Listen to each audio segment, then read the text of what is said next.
you had followed me at all. GERCON was nice enough to give me a free ticket when we thought we were going to need an extra, and didn't need it, so I said, solve this, and you can win a ticket. The reason I knew how to do this when I was in middle school is that I had two parents who were both teachers, and they would love to come home and tell us about how they caught some kids passing notes in class and read them to the entire class. This was supposed to deter me from passing notes. It inspired me to pass notes that were coded. So this is something that we did forever. Point being, we spend so much time trying to make sure no one gets our data, we forget how to actually communicate with each other, or even worse, the people we're trying to convince that our ideas for security are the best ways to go. Welcome to Decrypting Communication. So, my beginning is, I'm Katie, Catherine, Lauren, and Nerd Chick if you follow Twitter. If you want to contact me, the best one's actually katherine.e.cook. The worst one is the KF at FBC Tech. That's where I work. I'm a mom, I'm a wife, my husband's right there. I work again as a service coordinator at FBC Technology, which means I get to boss around a lot of techs. And I'm also a nerd, a geek, a dork, whatever else you want to call it. I watch Star Trek, I play video games, and I come to conferences and think it's a fun vacation. So that tells you about me. About 7 years ago, I found myself suddenly very single, very unemployed, and very financially responsible for 3 children. So I could not find a job. As you know, the recession kind of hit. A woman who'd been home with her kids for a decade, not really marketable. So I taught myself how to earn some money by learning to write very quickly, follow the rules, make some money, and not starve. It did take a little time, but within about a week or so, I started earning money by doing these things. I contributed to lifestyle magazine articles, which are boring. I wrote merchandise reviews, which are even more boring. I did have an article in 2600. It's about my only really proud accomplishment in this writing time. And I did contribute to some parental safety articles for security for kids. And I also have been creating courses for adults on basic computer skills because I'm really tired of showing them where their C drive is. What inspired this topic that has absolutely nothing to do with actual security? I went back to school, and even though I hadn't been doing much writing, I'd been doing a lot of reading, and I didn't want to read other people's stuff. It was horribly written. They didn't know how to use spell check. They didn't know what a period was used for, and a sentence, paragraph, or any other definition of an ending or beginning of a thought, people just didn't know what it was. It drove me insane. When I got into a job at FBC, I found myself reading other people's documentation all the time, and mostly what I spent time doing was correcting it, because it had to go out to clients, and they needed to be able to understand what the heck happened to their computer. Using 5,000 acronyms to say we turned it off and on again didn't really help the average customer. So that's another reason. Last year is the first year I went to a convention, and I was not the only one who'd been noticing this slightly lowered expectation of good communication throughout the community. So I thought, hey, I'd like a free ticket next year. I think I'll put together a talk and see if someone will take it and I can get somewhere free. Why does it matter if we can talk, communicate at all? You can write in all these languages. Why do you need to write in English? If you work with computers and not people, why do you need to talk to them? You know, the guy in the dark room who's been working on the same server for the last 4 days and hasn't seen a human being, he may eventually need to explain to someone what he's been doing for 4 days with that server. So it's handy to be able to, again, say it in English. Why? Yeah, people don't know. Their fault they don't know what I'm talking about. I can't even tell you how many people actually think this. Documentation doesn't require proper grammar. The people who work with me know what I'm saying, and it's not a requirement for my position. I'm here to learn security, not composition. The reason you have to learn it is that eventually you are going to speak with customers. They're going to need to know what you're saying, what you're explaining, and why it's important to them. If you're submitting summary reports to your manager, your CEO, CFO, CSO, you're going to want to be able to explain to him, and he's going to want to be able to understand what it is that you're trying to impart. Documentation going to management, again, same thing. Client questions in need of understandable explanations. We use so much technobabble that a lot of times the customers forget what we're trying to say. Written requests, written paid time off for infosec cons, the most important reason to become an effective communicator, in my opinion. In other words, writing well can bring you closer to your goals. Become an effective communicator has the potential of making you a unique find in the technology community. And improving your communication skills will make you a more valuable employee. And for students, and I say this again from going back to college and having to read things, the world may ask you for a hashtag, but your professor never will. So that's the why. The written word here, you can't fix it if you don't know it's broken. You can't tell if you need to improve issues that you have with writing if you don't know that you have those issues. And here's some ways I can show you how to correct a weakness. This is rather bad. I was preparing to get my A+ cert, and I've been literally working on computers since I was about 11. Whenever we got a computer in the house, the first thing that was said was, "Here, Kate." So I'm sure you all understand how that feels. I really expected to fly through that course, fly through the test, no problem. I was kind of mistaken. I did not pass. So I didn't know that I didn't know certain things. I didn't find out until I tested it. So I didn't find out until someone else took a look at what I could do to tell me what I couldn't do. So to calculate your writing weaknesses, you need to be able to find someone who's willing to read your work, and you have to be willing to take the criticism that comes honestly. If they say that your writing is horrible, you might want somebody who can give you an actual example of why it's horrible. It's horrible because, not, "Oh, this sucks, here you go." Evaluating your own writing is something we all learn to do in school. If you ever had to write any paper ever about anything, at some point you had to learn to proofread, use a processor with spell check on.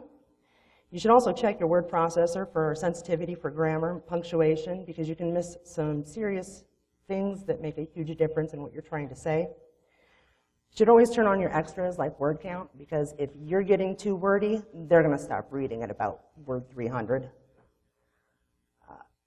Understand that even if you're doing all of these, it's just the first step. And I also say that if you happen to be submitting papers over the over the pond or in Australia, change your word processor to recognize or write in that format.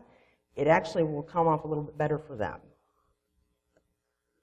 If you do all that, the reason it isn't quite enough is because that screen didn't come out right.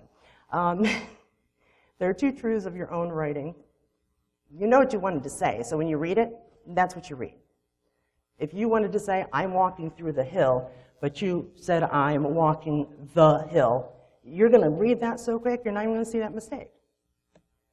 And the mistakes that you're making a lot of times aren't going to be ones that you're even aware are mistakes. Commas in the wrong places, capitalizing something that doesn't need capitalizing, forgetting to capitalize something. And it's a minor thing, but those little distractions can make the person reading your article completely miss your point. Examples of some common mistakes. It's time to go. The poor thing died. There was too much waste this quarter. We hired too many fat people this quarter. The cloud is over their head. Mr. Howe, the cloud is over there. So, I mean, commas, punctuation, little things, they're not exact translations, but you can see how something could be misunderstood. Those most people in this room, I would think, would get it right. But when it's written down, again, it's a distraction. It could be a problem. If you have someone read these, they'll catch these. There are no spelling mistakes. There's no actual grammar mistakes, but you can miss something simply because it's not underlined by your word processor. Another example. I agree with the last one. But you can see that the difference of a colon and a comma changes the meaning of that sentence. A woman without her man is nothing. A woman without her man is nothing. Serial commas. And yes, I'm a Trekkie. If you watched First Contact, you know that Zephyr and Cochrane had a little hand getting the Phoenix ready and going on time. In Picard's view, he would say that Geordi and William helped to get it going. For Cochrane, he's saying his crew, as well as Geordi and Riker, got it going. So that comma makes a difference as to what that sentence even means. Double checking and looking can make a huge difference as to what you're trying to tell whoever it is you're trying to tell something to. This is another one I really like. My parents are teachers. You're the best teacher ever. I'm going to guess they probably aren't the best teacher ever. And although that's a bad spelling for your brain, I just thought that was too funny to miss. You need to know the difference between your homonyms, people. If you don't put the right one in the right place, what you're going to end up with is a letter back explaining to you exactly what the word your means and when it should be used. This will cover all bases, but it's not exactly the best way to go. I also watch Voyager. Then and then. So, once Voyager was abducted, Captain Janeway decided that the Prime Directive and the preservation of the Ocampa was more important than, comparative, using the array to get home immediately. Then, so the captain and the crew destroyed the array, then set a course back to the Alpha Quadrant. So the difference between then and than sounds no different when you say it, but obviously when you write it, it is a huge difference. Effect and effect. Firefly fans?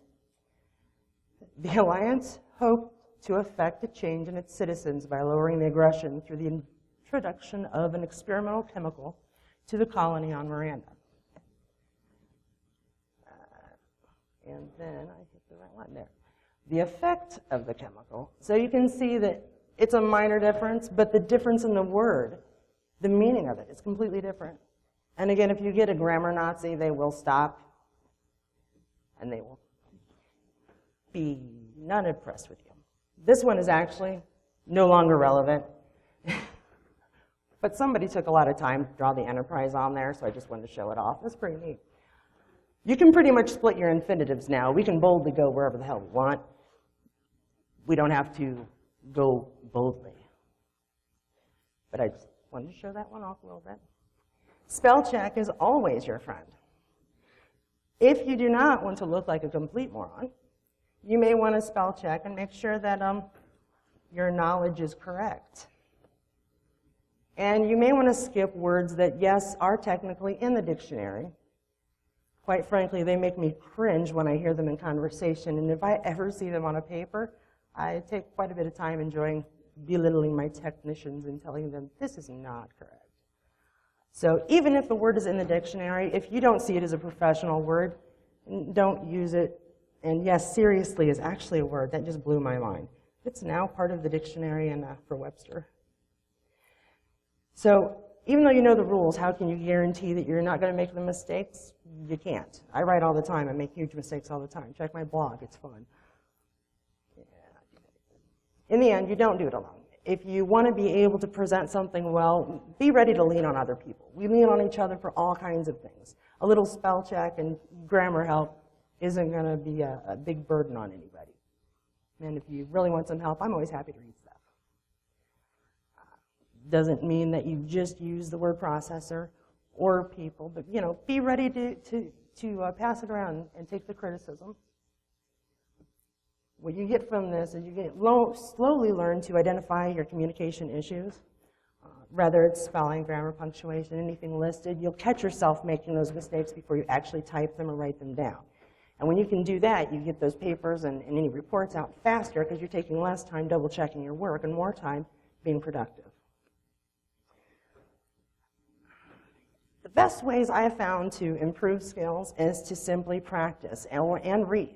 If you read stuff that's well written and you only read things that have been proofed and checked, those habits are going to be caught in your head eventually just from repetitive seeing it repetitively. Eventually, you'll actually start doing it naturally when you write yourself. And really, the best thing you can do is practice. Practice writing. Blog. Don't just write updates and Twitter, but occasionally, even if it's only once a week, do something that has actual value. Maybe ideas that you may have for your next con. I'm not a real fan of public presentation, but it is necessary. Live speech is, in a lot of ways, comparable to writing. It's preparation, knowing what you're going to do, say, put down. The difference is it's real time, and you have to get past the idea of getting in front of people and talking to them. You should anticipate your audience type so that your presentation is geared towards them.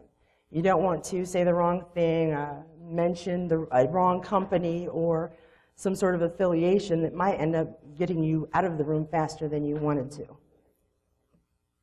Case in point, I thought I might be talking to a lot of males who may be geeks. Possibly like me, they watch sci-fi. So I thought they might appreciate that for a minute.